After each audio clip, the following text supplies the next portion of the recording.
Welcome to the 3 and 4 Need More tour. On our journey across the country to spread awareness for elder issues, we went to Ames, Iowa, where the Republican candidates were holding their straw poll.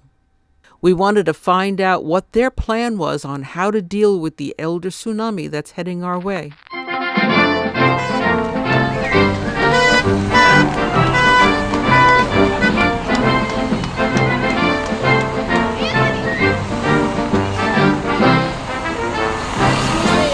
Ask you about elder care issues. Let's go.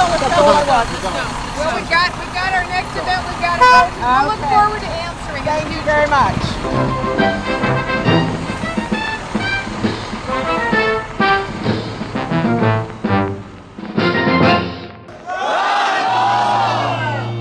Who is it you want to hear right now? I give you my father, Ron Paul.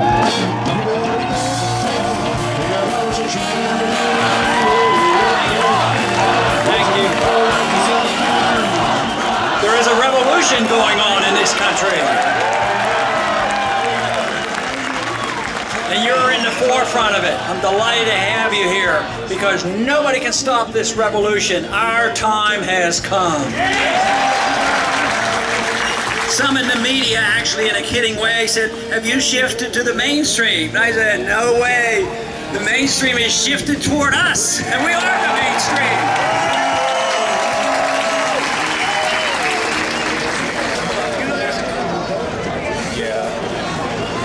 I'd like to say, how are we going to take care of the elderly? You can't do it unless you stop all that war and distribute the money here and take care of people all over. See, they took the Social Security and they've spent it. Right. And they spent it on the war. They had to stop the wars so then you could live off what we're getting on the income, from Social Security right now. You've got to change foreign policy. Everything is going to go down to two. Your Social Security will get, recipients will get checks. And that's what I'm trying to stop. But you've got to keep spending some of the time. Well, I don't know if I can. Turn around. Maybe I'll do it on your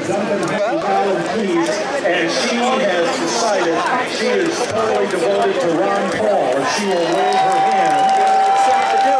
And she is Deputy Director of Ron Paul Coalition. Medical savings accounts. The government needs to get out of the way and provide incentives. Thank you very much. Headed up the Homeschooling Coalition. He's got some good ideas.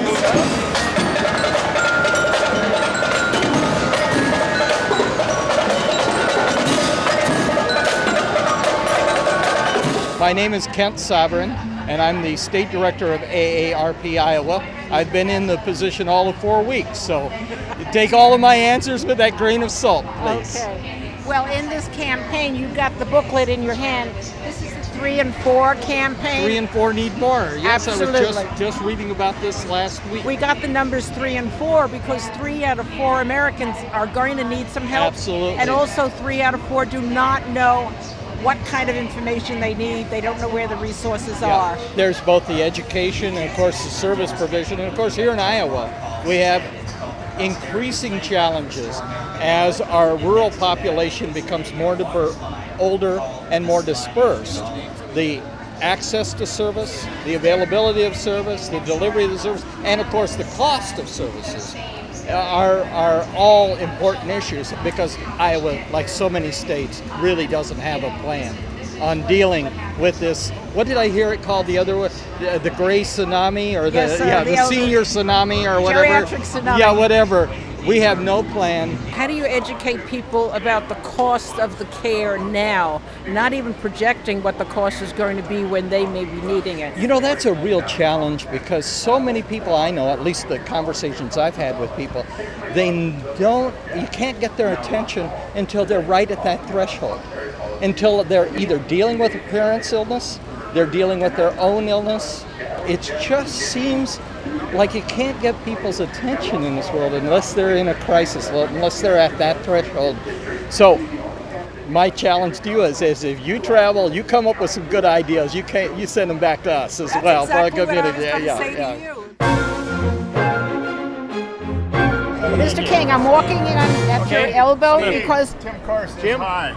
I'm his friend. Oh, great. Say hi to Okay. him. I'm sorry, guys. He has time for Hey, I'm maybe sorry. one or two questions. I know. I got to keep moving. That's Okay. it. I'm with the 3 and 4 campaign, and we're talking about elder care issues across America. And we're trying to get people to understand that long-term care insurance is almost mandatory if they're going to take care of their health issues, because the government isn't going to be able to take care of all the elderly that are out there. So Well, I like long-term care plans. That's a good plan, and I haven't sat down and crunched numbers and policy to see what we need to do to make adjustments. But I'll just tell you, I believe in it. okay. And okay. We're dealing with elder care across America that we've never had to deal with before. There are just so many people that are aging out. And you know that I represent the most senior congressional district in all of America. Yes, I understand that. Yeah, and it even takes more planning on our side of this thing, and it goes into the middle of this budget crisis that we're in. So things are politically, there's such a difficulty in trying to bring about solutions, because what would happen just in the debt ceiling was that they applied a political solution to an economic problem. We don't have people sitting back in rooms figuring out how to make it better and then having an objective discussion about empirical data. We have political forces that are being pushed back and forth, and it's heartbreaking to me, and I want to get this fixed in the right way. So you're going to spearhead it in the right direction? Well, I'm going to be working in that way. I don't Well, know if I can be a thank you. spearhead, but Thank you. Thank you. Could you please sign this for me? yes, I will. I would really appreciate it. I Glad wish to. you well. Thanks for being here and Thank being part you. of this today. Thank you.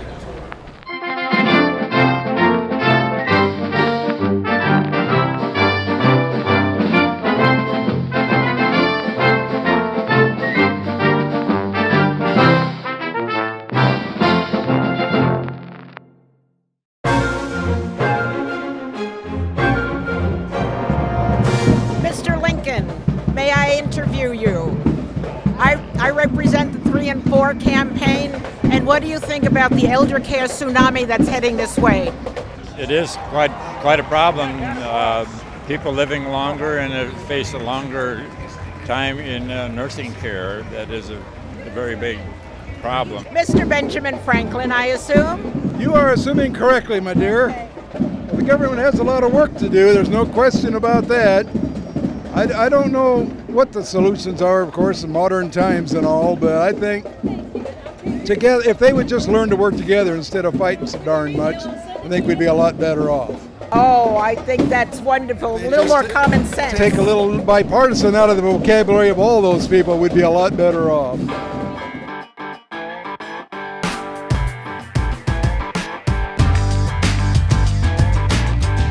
Michelle Bachmann won the straw poll that day, a few votes ahead of Ron Paul, who came in second. But this was not the end of our Iowa adventure. There was another event that we did not want to miss. Texas Governor Rick Perry had just announced he would enter the presidential race, and that he planned to attend the Lincoln Day dinner in Waterloo the next day. He served the people of Texas in an elected office for more than 2 decades. He is currently the 3-term governor of that state. Please welcome presidential candidate and Governor Rick Perry. It's a great honor for me to be in Blackhawk County tonight, back in Iowa. Now, Waterloo happens to be the birthplace of Michelle Bachmann, I was born here in Waterloo, Iowa, for those who don't know it. and she did not want her hometown Waterloo to become her Waterloo. So she took the stage in the Electric Ballroom later that evening. Everybody, it's great to see you. And Abe Lincoln, it's great to see you too. Welcome to Waterloo. My name is Michelle Bachmann, and I am running to be the next president of the United States of America. Both candidates looked very presidential and paid special attention to the seniors in the crowd. I would like to give this apple pie to the oldest, if you don't mind, Republican mother in the room. And I know what Ronald Reagan said, that America is the last best hope of mankind. And again, ladies and gentlemen, with your help, the grace of God, we will make sure that America is again the great last hope of mankind in the world. God bless you all.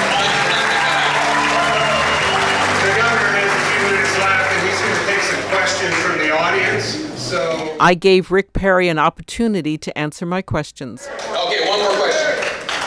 Ms. Ellen, you've been following me all day, girl. I'm gonna let you ask a question. Hi, doctor. Yes, ma'am. Yes, ma'am.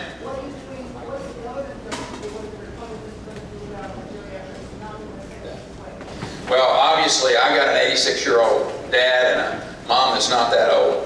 And my wife, again, is a nurse. Her dad is a old country doctor.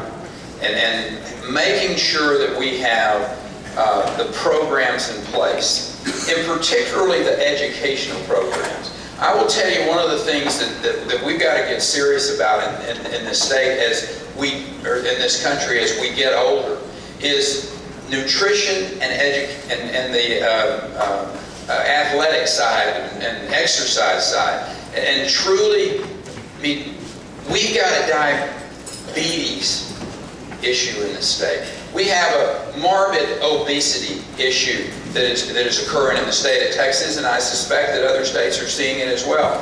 And so keeping our populations as healthy as we can from the standpoint of preventative health care is going to make our issues dealing with geriatrics substantially easier as we go forward. So anyway.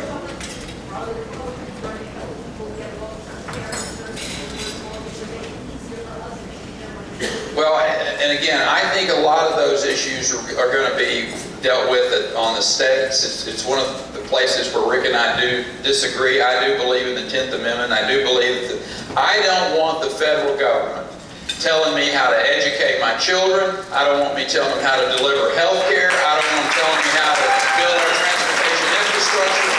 And if there are issues out there that are of importance enough, then we can pass constitutional amendments into the United States Constitution. For instance, we must pass a balanced budget amendment to the United States Constitution. And there are other issues out there that are just as important that we as people believe in. So that's the way that we will deal with those. So again, to all of you from Black Hawk County, God bless you, God bless Iowa, and God bless the United States of America. Thank you.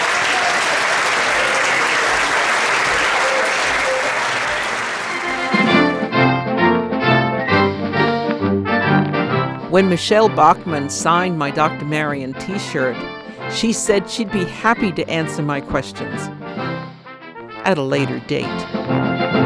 This has been a very wonderful day in Waterloo, Iowa. I got a t-shirt signed by Michelle. I'll listen to her speech.